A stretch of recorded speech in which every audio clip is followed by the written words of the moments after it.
Assalamualaikum warahmatullahi wabarakatuh. Halo Pekorners, welcome to podcast Pendidikan Ekonomi. The more you know, the more you grow.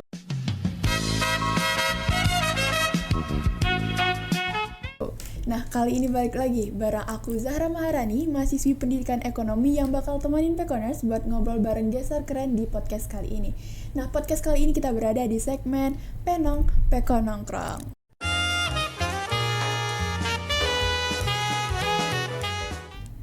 Nah, Pekorners, di Penong ini kita bakal ngobrol bareng gestar dari kalangan mahasiswa Fakultas Ekonomi dan Bisnis Universitas Negeri Padang. Nah, siapa ya gestar kita kali ini? Daripada berlama-lama, langsung aja kita sapa gestar kita kali ini. Halo Abang. Halo. Oke, nah Bang, boleh nih disapa dulu Pekorners yang lagi nonton. Halo teman-teman semua, Pekorners nyebutnya ya. Iya benar Bang. Kenalin, aku Ferdi Chandra, biasa dipanggil Ferdi. Kalau di sini, kalau di kampung biasa panggil Chandra sih. Aku dari mahasiswa manajemen angkatan 2021. Sekarang udah semester 7 yang kayaknya kalau ditanya skripsi agak sensitif. Oke, bener banget. Nah, Pekorners gimana? Udah kenal loh ya dengan Bang Ferdi Chandra. Kalau Pekorners belum kenal, parah banget sih karena beliau merupakan Ketua BEM dari Fakultas Ekonomi dan Bisnis Universitas Negeri Padang. Periode berapa nih Bang? Untuk aku periode 2023-2024. Oke, 2023-2024 yang berarti sedang berada di ujung periode ya Bang? Yes, sekarang akan melepas masa jabatan ini. Bener banget. Sedih banget gak sih Pekorners? Nah, tapi Bang, aku mau nanya, sebelum Abang menjadi seorang Ketua BEM di Fakultas Ekonomi dan Bisnis nih, tentunya bukan hal yang mudah ya bagi Abang.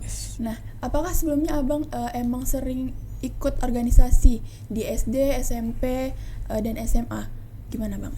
Oke, mungkin untuk profil singkat tentang diri aku sebelum di kuliah ini, aku sebelumnya berasal dari Sumatera Utara.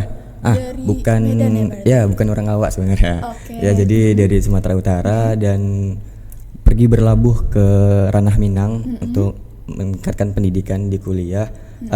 Untuk organisasi aku mulai dari SMP. Ya, SMP ini aku ikut kepramukaan. Nah, di pramuka ini lanjut ke SMK di pramuka juga. Nah, untuk di SMK alhamdulillah juga aku diamanahkan sebagai wakil ketua OSIS tahun 2019. Nah, di situ mulai muncul si jiwa-jiwa kayak kepemimpinan kita untuk mengerjakan sebuah event kayak gitu. Nah, di FEB sekarang alhamdulillah dipercaya oleh teman-teman FEB untuk menjadi gubernur mahasiswa BEM FEB UNP periode 2023-2024 yang sekarang masa jabatannya akan berakhir. Bener banget. Oke Bang, berarti Abang udah aktif sejak SMP sampai SMK di bidang kepramukaan ya Bang. Benar. Dan sempat menjadi ketua OSIS di SMK. Berarti, wakil ketua OSIS di SMK. Berarti emang udah terpancing nih jiwa-jiwa kepemimpinannya ya Bang. Nah, menjadi seorang ketua BEM di FEB sendiri tentunya ada visi dan misi dari BEM itu sendiri. Nah, apa sih Bang visi dan misinya dari BEM yang Abang jalani ini? Oke Zahra, untuk visi misi kita berpatokan ke Tridharma Perguruan Tinggi. Yang mana Tridharma Perguruan Tinggi itu ada pengajaran, ada penalaran dan pendidikan, dan juga ada pengabdian kepada masyarakat. Dan kita berpatokan ke sana, yang mana untuk visi sendiri kita menjadikan BEM FEB sebagai trend center pergerakan aktualisasi kemampuan mahasiswa. Nah, kita didukung oleh 4 misinya tadi, yang mana 4 misi ini kita berpatokan ke Tridharma tadi. Dia ada pengabdian kepada masyarakat, ada pengembangan mahasiswa, ada penalaran dan pendidikan. Kita berpatokan ke sana semua. Dan saat ini kita didukung oleh 65 pengurus total, dan kita ada kurang lebih 58 program kerja untuk meningkatkan visi dan misi tersebut, mewujudkan. Oke. Berarti visi dan misi ini berpatokan banget dengan Tridharma Perguruan Tinggi ya Bang? Ya, sepertinya untuk semua BEM seperti itu gitu. Iya sih. Oke. Nah, dari kan kata Bang semua BEM mungkin gitu, tapi ada nggak sih yang membedakan BEM FEB yang Abang jabat sekarang dengan BEM di universitas lain? Dan yang aku ada tahu sedikit nih kemarin ada kunjungan dari BEM lain ke Universitas Negeri Padang ya Bang? Oh iya, untuk yang membedakan mungkin dari ketumnya sendiri. Ya, itu pasti. Ya, kemarin benar Zahra, untuk ada dari BEM FEB Unri yang berkunjung ke UNP, itu sebuah kehormatan juga bagi kami. Jauh-jauh mereka dari Unri untuk sharing session lah terkait BEM di FEB UNP ini. Dan yang membedakan mungkin setiap BEM mempunyai ciri khas masing-masing. Mungkin kita lebih fokus ke ekonomi karena kita ranahnya ekonomi kayak gitu. Kita ada yang membedakan itu mulai dari, kalau bisa dibilang BEM FEB ini sebagai badan yang teraktif lah di UNP ini karena hampir setiap weekend kayaknya kita ada program kerja kayak gitu. Benar. Itu sih Ra. Berarti yang membedakannya kita memang sering aktif ya, Yeah. Setiap minggunya pasti ada program-program kerja yang harus dilaksanakan dan dikejar ya Bang. Nah, dari banyaknya program kerja yang dilakukan oleh BEM FEB UNP ini sendiri, apa saja sih program unggulan yang ada di BEM kita semasa Abang menjabat? Untuk keunggulan berarti ada 1 atau 2 ya, enggak semua. Untuk keunggulan kita ada Evestafouria namanya Ra. Evestafouria ini Economic Business Euphoria. Nanti diadakan di tanggal rencananya 28 sampai 30 November ini. Berarti Jadi dalam waktu dekat ini ya Bang? masih coming soon. Nanti jangan lupa untuk Techoners berkunjung juga. Kita acara ada di bawah nanti ada exponya juga dan juga ada malam puncaknya. Wow, keren nanti banget. Pasti seru dong Bang. Pasti seru banget. Nanti ada guest star yang kita undang untuk di hari H malam puncaknya. Oke, berarti sangat bermanfaat banget ya, ada expo ini kayak berwirausaha itu Ya ya? benar, untuk meningkatkan jiwa wirausaha dari mahasiswa FEB. Oke, terus ada guest star yang diundang buat menginspirasi juga kayak mahasiswa ini. Berarti benar-benar kayak BEM ini membuat mahasiswa ini lebih berkembang lah ya Bang, tujuannya. Benar banget. Dan juga kita nanti ada desa binaan juga seperti Tridharma tadi. Desa binaan ini kita khususkan untuk lebih fokus sih. Nanti di bulan 12 di akhir periode kita ada desa mengabdi di daerah Batu Sangkar. Wow. Nah, karena kita kasihan juga sama pengurus yang D3 karena nggak ngerasain KKN kan. Ya, jadi kita wujudkan mimpi mereka untuk mengabdi di sana gitu. Oke, berarti emang benar-benar BEM ini memberikan kesempatan buat mahasiswa-mahasiswa ini mengembangkan dirinya sendiri dan itu mungkin memang tugas dari BEM ya buat memberikan pelajaran selain dari pelajaran kuliah. Mungkin BEM ini juga mengajarkan kita pembelajaran di luar perkuliahan untuk kehidupan kita ya Bang ya. Oke Bang, nah selama menjalankan organisasi BEM ini sendiri tentunya kita punya banyak pikiran, punya banyak pendapat saat kita ingin mewujudkan sebuah program kerja. Nah itu kan terkait dengan komunikasi. Nah gimana sih Bang cara Abang untuk mengelola organisasi dengan komunikasi yang baik? Terkait komunikasi, memang komunikasi ini dari inti dari organisasi. Kalau komunikasinya buruk, pasti organisasinya tidak jalan dengan baik. Benar banget. Nah, terkait pendapat juga ini melalui pendapat tersebut kita dapat terkadang orang-orang bertengkar gara-gara perbedaan pendapat. Nah, nggak satu visi dan misi. Nah, untuk itu di BEM ini untuk pendapat kita dengarkan semua, kita satukan semua pendapat yang ada agar terjalin komunikasi yang baik tadi. Nah, kita nggak mau di internal khususnya ya, di internal kita nggak mau terjadi perpecahan gara-gara perbedaan pendapat. Nah, kalau perbedaan agama kita toleransi. Pendapat juga kayak gitu. Jadi terkait komunikasi ini bagaimana menjaganya? Itu tadi kita ada hierarki namanya kan, dari hierarki kepemimpinan mulai dari staf, kepala dinasnya dan juga ada pengurus dan terakhir dewan pengurus harian itu saya dan juga beberapa teman saya di DPH. Nah itu harus kita jaga terkait hierarkinya, jangan sampai si stafnya langsung komunikasi ke grupnya terkait permasalahan, kan itu nggak baik, nggak menjalankan hierarki dan komunikasinya juga tidak sejalan gitu. Apalagi komunikasi 2 arah itu penting sih. Benar banget. Emang komunikasi itu harus benar-benar jelas dan jangan sampai ada miskomunikasi ya Bang selama menjalankan sebuah proker itu. Nah Bang, itu kan terkait dengan komunikasi sesama organisasi atau sesama anggota dalam BEM itu sendiri. Nah kalau dengan pihak kampus, gimana sih Abang memastikan bagaimana aspirasi mahasiswa ini dapat didengarkan dan dipertimbangkan Bang? Untuk aspirasi ini Tridharma tadi kan kita lebih, apalagi peran BEM tidak hanya mengadakan event tetapi menyampaikan aspirasi dari mahasiswa ke pihak birokrat petinggi ya. Untuk aspirasi ini juga kami di sini FEB Wakil Dekan 1 sangat welcome, sangat baik. Segala aspirasi yang kami sampaikan tersampaikan dengan baik ya gitu, mulai dari keluhan-keluhan masyarakat FEB, masyarakat FEB itu langsung kami sampaikan. Dan kita di BEM ada namanya program kerja itu ASMA, bukan penyakit ya. Aspirasi mahasiswa. Nah di situ kita menampung aspirasi mahasiswa yang masuk kepada kita dan kita aspirasikan kepada pihak birokrat. Nanti untuk saat ini kami menyampaikan aspirasi itu ke Wakil Dekan 1 dan juga Wakil Dekan 2 sesuai dengan tujuan dari tupoksinya masing-masing. Berarti ASMA ini termasuk proker atau gimana Bang? Iya, termasuk program kerja. Program kerja yang menampung aspirasi dari masyarakat FEB ini sendiri. Iya, tapi ASMA ini sebenarnya tantangan terberat sih. Karena kita bagaimana cara kita untuk meningkatkan peran masyarakat ini untuk mengisi gitu. Karena sama-sama kita tahu bahwa itu mungkin BEM rasain dan juga organisasi di FEB lain, untuk mahasiswa FEB ini lumayan kurang peduli akan terkait hal-hal tersebut. Kalau orang bilang apatis, gitu. Itu yang harus menjadi PR utama sih, PR utama dari semua organisasi, nggak hanya di FEB sih, di UNP juga kayak gitu.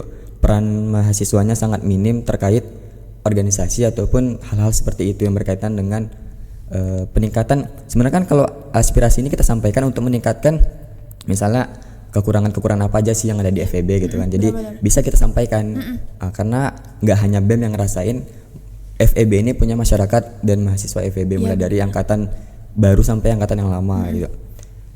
Itu. Oke, baik Bang, terkait yang Abang ceritakan tadi mengenai asma atau aspirasi mahasiswa yang masih kurang dari FEB ini sendiri, bagaimana sih tanggapan Abang dan pesan Abang untuk meningkatkan mahasiswa bisa mengaspirasi pendapatnya dengan baik? Ya, itu seperti tadi PR itu sebagai PR utama bagi kami sih, bagi BEM, untuk bagaimana semua mahasiswa dapat menyampaikan aspirasinya. Dan kami harap juga untuk seluruh khususnya Pekoners dan juga seluruh masyarakat FEB yang mendengarkan podcast ini untuk dapat mengisi aspirasi mahasiswa. Nah, dapat di bawah ini, nggak ada ya. Bisa berkunjung di IG BEM, BEM FEB KM UNP, dan berkunjung di link tree-nya, itu ada di situ menyampaikan aspirasi. Nah, teman-teman jangan ragu karena kan kita ngisinya di Gform ya, karena di cuma ada data diri kita, itu nggak bakal tersampaikan dan cukup di kitanya aja yang membaca, dan itu nggak disampaikan siapa orangnya, kan takutnya kalau apa sih bahasa ininya kibus. Nah itu kan kita kayak ini orangnya lupa nyampaikan itu kan gitu. Takutnya kan dia takut gitu menyampaikan. Itu aman, data teman-teman privasi aman untuk sampai di kita aja gitu. Dan juga kita rencananya sih ada untuk bincang dengan dekan langsung, dan juga itu rencananya terbuka untuk umum, jadi mahasiswa FEB ini bisa menyampaikan aspirasi secara langsung, apa yang mereka rasakan, keluh kesahnya, baik itu terkait dosen ataupun peralatan ataupun hal-hal yang menyangkut dengan FEB ini untuk menjadi lebih baik lagi, tapi belum terjadwalkan sih sampai saat ini terkait sama dekan tersebut. Untuk itu juga kita bekerja sama dengan ormawa yang ada di FEB ini. Oke, berarti sangat penting banget bagi kita untuk menyampaikan aspirasi kita ya Bang, dan BEM FEB ini sudah menyediakan dengan baik buat kita menyampaikan aspirasi kita. Buat Pekoners mungkin bisa dikunjungi di Instagram ya Bang. Instagram BEM FEB KM UNP, follow juga jangan lupa. Di sini promosi jadinya. Nah, oke Bang, terkait mungkin salah satu tantangan dari BEM tadi mengenai asma. Nah, apa sih yang BEM lakukan untuk meningkatkan peran BEM itu sendiri di kampus ini Bang? Peran BEM lebih ke aspirasi, menjadi jembatan aspirasi ke pihak petinggi dan juga sebagai pergerakan. Nah, ini dua kunci BEM sebenarnya. Bukan hanya sekedar mengadakan program kerja untuk pengembangan, tapi sebagai pergerakan dan aspirasi, dan juga itu di visi misi juga udah ada. Pergerakan ini apalagi seperti yang Abang sampaikan tadi bahwa mahasiswa FEB ini masih minim kontribusinya terhadap pergerakan. Yang mana pergerakan ini bukan hanya terkait aksi-aksi aja, tetapi terkait melek akan politik-politik yang ada, baik itu di internal FEB ataupun di luar politik pemerintahan. Nah, itu yang harus menjadi PR juga untuk kita, bagaimana untuk mahasiswa FEB ini lebih melek lagi akan politik-politik, karena rasanya juga kita lagi pemilihan gubernur nih sekarang. Buat teman-teman, hari ini penutupan yang dilakukan oleh BPM itu minim rasanya untuk mengambil formulir pendaftaran gubernur untuk meneruskan kabinet yang sekarang gitu. Itu menjadi PR utama terkait politik ini sih. Apalagi politik-politik pemerintah, politik-politik di internalnya aja masih minim, politik pemerintah juga. Karena setiap kita ngadakan aksi di masa FEB itu, SDM FEB itu sangat minim untuk ikut serta. Karena kita sudah juga mengajak untuk seluruh mahasiswa, ayo bersama-sama kita lakukan aksi, karena kalau bukan kita siapa lagi gitu. Karena mahasiswa ini peran utamanya yaitu untuk menyampaikan perpanjangan tangan dari masyarakat kepada pihak-pihak petinggi yang ada di gedung DPR sana. Oke, baik Bang, berarti peran BEM ini sendiri itu sangat mendorong ya untuk mahasiswa aware dan peduli banget dengan isu-isu terkini dan membuat mereka tuh bergerak untuk maju ke depannya ya Bang ya. Iya benar. Dan mungkin untuk isu terdekat ini kan bentar lagi Hari Guru nih, apalagi Pekoners yang implementasi tujuan dari kuliahnya menjadi SPD, Iya, sarjana pendidikan. Kita di tanggal 25 November nanti rencana akan ada aksi untuk bagaimana sih, kan peran guru sekarang sangat di pemerintahan, sangat untuk mengasih feedback kepada guru mulai dari terkait gaji ataupun terkait tekanan-tekanan itu sangat besar. Bener banget. Dan harapan kami juga semoga dengan pergantian menteri sekarang itu peran guru sangat ditingkatkan lagi sih, karena guru menjadi dasar utama untuk meningkatkan apalagi generasi emas tahun 2045 rencananya. Kan itu mulai dari peran gurunya sendiri kepada siswanya atau mahasiswanya. Oke Bang, terkait dengan peran BEM untuk meningkatkan SDM dari kampus ini, nah apa pesan dari BEM untuk mahasiswa yang ingin berkontribusi untuk perubahan nantinya ke depannya? Oke, pesan untuk mahasiswa aktif FEB UNP untuk dapat lebih aware lagi sih, lebih peduli lagi terhadap isu-isu yang ada di sekitar kita. Jangan jadi mahasiswa yang apatis, jangan jadi mahasiswa yang nggak peduli akan hal seperti itu, dan lebih meningkatkan juga aktivitas dan juga kegiatan-kegiatan yang ada di Ormawa FEB, karena sangatlah minim rasanya untuk para mahasiswa-mahasiswa FEB ini untuk bergabung bersama Ormawa-Ormawa yang ada di FEB. Ya itu tadi, untuk mungkin karena efek dari corona dan juga kita masih ada pembelajaran online juga, itu kayaknya jadi faktor utama juga bagaimana kontribusi FEB UNP ini. Dan apalagi sekarang ada program-program yang menarik juga sih di luar kampus, baik itu dari Kemendikbud ya, MBKM, PMM. Nah, itu menjadi tantangan utama juga sih bagi kita untuk tetap bagaimana tetap sinkron, tetap sejalan juga, tetap aktif lah di kedua-duanya, nggak hanya di eksternal, di internal juga, di rumahnya. Kan FEB rumah kita, rumah kita jaya. Oke, berarti kayak dari BEM ini berpesan untuk kita sebagai mahasiswa itu jangan hanya fokus pada pendidikan. Iya, benar. Kita juga berorganisasi ya Bang, karena ilmu itu nggak selamanya ada di dalam kelas ya Bang, dan juga ilmu itu bisa kita dapat di organisasi itu sendiri. Ya bukan hanya terkait akademis sih menjadi mahasiswa, tetapi terkait isu-isu, kan kita harus melek. Karena kalau bukan kita tadi siapa lagi gitu untuk menjadi perpanjangan tangan, penguluran tangan untuk menyampaikan apa yang dirasakan masyarakat. Karena masyarakat rasanya untuk menyampaikan hal-hal seperti itu bukan ranahnya lagi, apalagi yang sudah tua kan. Iya benar banget. Karena kita sebagai generasi emas ya Bang, anak perkuliahan ini ditekankan untuk bisa meneruskan generasi-generasi yang udah lalu ya Bang ya. Iya benar sekali, karena itu dia sebagai, karena masyarakat karena untuk aksi gitu kan tidak sampai rasanya, untuk berbicara juga agak terbata-bata. Kita sebagai mahasiswa lah menyampaikan untuk secara vokal kepada apa yang sih yang kita rasain sekarang kepada petinggi-petinggi yang ada di gedung sana gitu. Oke Bang, nah kan sekarang Abang sedang menjabat di akhir periode. Nah tentunya pasti ada yang Abang tinggalkan, bahasanya tuh warisan untuk penerus selanjutnya. Nah apa yang akan Abang tinggalkan atau wariskan ke penerus Abang selanjutnya? Untuk penerus nanti selanjutnya, karena kita sebentar lagi pemilihan di bulan Desember dan bakal ada gubernur yang baru. Untuk teman-teman nanti yang melanjutkan kabinet, kalau sekarang namanya kabinet detik dinamis ya, kabinet detik dinamis. Buat kabinet selanjutnya harap menjaga nama baik sih. Warisan utama itu nama baik yang sudah dijaga oleh gubernur-gubernur sebelumnya sampai dengan sekarang. Karena nama baik itu sangatlah susah untuk menjaganya, serta komitmennya terhadap pergerakan dan aspirasi tadi itu tetap dijaga. Karena peran dari BEM itu bukan hanya event-event aja, tetapi lebih ke pergerakan dan juga menyampaikan aspirasi. Nah, untuk sebagai dari FEB sendiri dia ada 3 poin utama kan, ada legacy, improvement, dan future.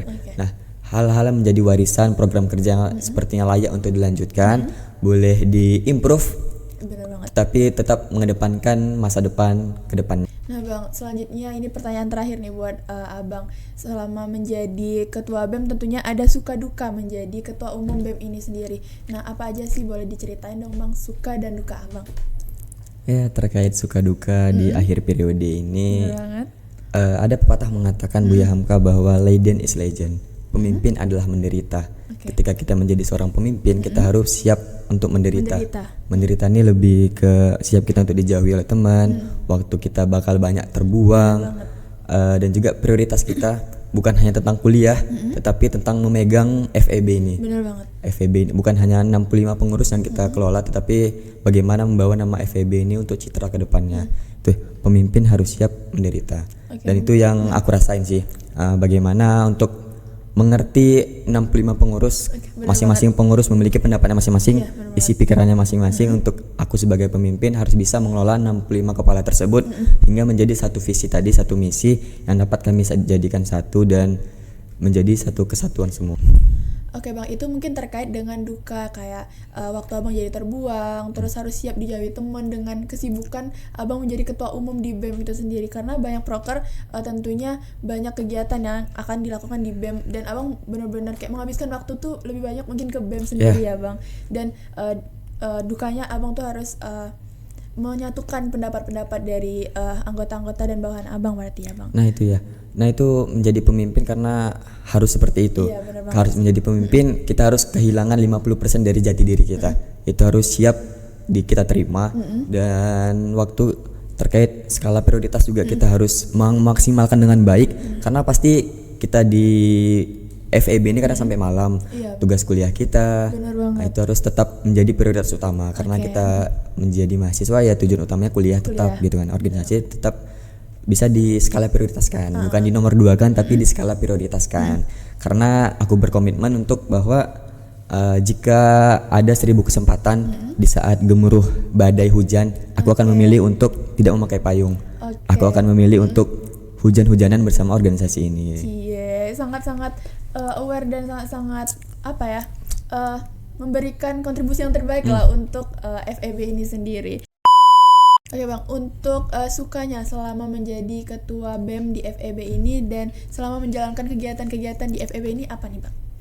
Ya, untuk dapat berinteraksi dengan wakil dekan 1, dengan birokrat itu sangat senang lah rasanya dapat bercerita dan juga menyampaikan keluh kesah kita ke sana. Kayak mendapat privilege ya Bang berarti. Untuk dan juga mengucapin terima kasih sih untuk seluruh pengurus di akhir periode ini udah meluangkan waktunya menyampaikan ide-ide terbaiknya, gagasan-gagasan luar biasanya yang anti mainstream dapat kita bertahan sampai di akhir periode ini. Dan juga terima kasih juga kepada pihak birokrat yang mendukung penuh terkait kegiatan-kegiatan kami semuanya.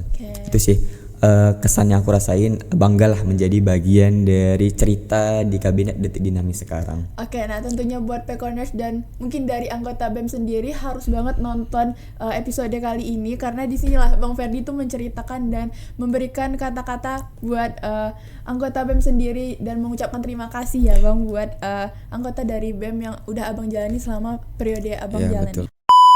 Oke Bang, nah kita tadi udah ngobrol banyak mengenai BEM dan juga mengenai Abang sendiri, pandangan Abang untuk BEM saat ini dan untuk kedepannya nanti. Nah kita mau seru-seruan bareng dan main games bareng, boleh dong Bang? Boleh lanjut. Oke, nah Pekoners kita masuk ke game session.